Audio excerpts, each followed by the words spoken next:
I said I would, and it's been almost 4 months since then, so here's my review on Circuit Breaker at Codaland. Circuit Breaker is Vekoma's newest tilt coaster, and it stands at a height at 131 feet tall and reaches speeds of 59 miles an hour.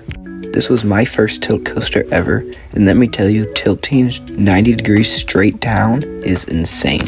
How this review is going to work is I'm going to rank it on 10 different categories on a scale of 1 to 10, and then give it an overall ranking out of 100, kind of like what Hemisphere does, but just a little different. The first category we're going to be reviewing / ranking on is restraints and how comfortable they are. This coaster uses Vekoma Vest restraints.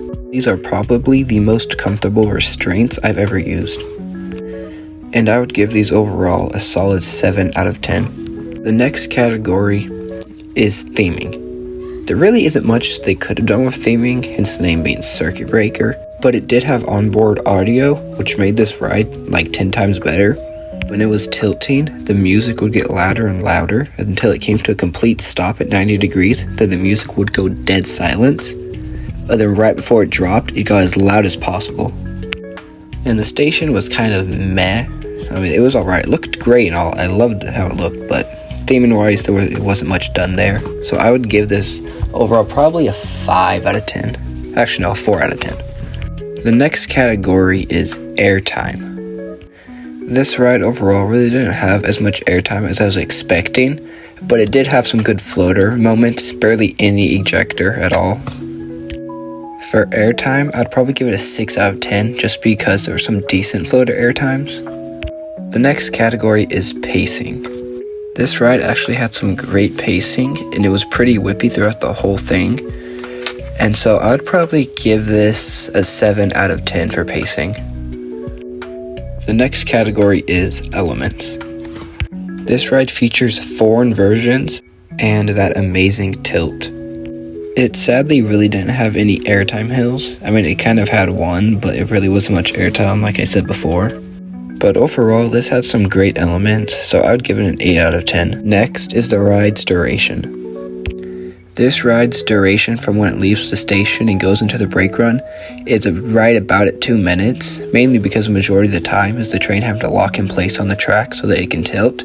But after the first drop, the ride kind of felt a little too short.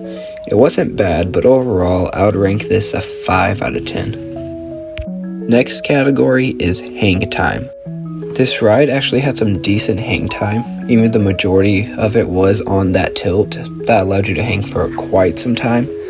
But it did have another good hang time moment on the Immelman, but overall I would give hang time a 5 out of 10. Next up is thrill factor of this ride. This ride is actually very thrilling and a must ride for enthusiasts like me, in my opinion. I also feel like the GPs are going to love this ride too. I really think this is going to be a great fit for Texas, especially in Austin. But I think overall for thrilling, I would give this a 7 out of 10. And next up is capacity. This ride has 5 cars per train and holds 20 people per train, which is not bad at all, especially if they're running 2 trains at once. So I would give capacity a 6 out of 10. And last category is stats. Like I said at the beginning, it is 131 feet tall and 59 miles an hour, which really aren't that high of stats, but for those stats, this is a really good ride, and I think I would give it overall for these stats a 7 out of 10, which brings our total number to 64 out of 100. Well, that is the end of my review on Circuit Breaker. Let me know what you think in the comments. Thank you for watching, and let me know if you think I should make more review videos like this.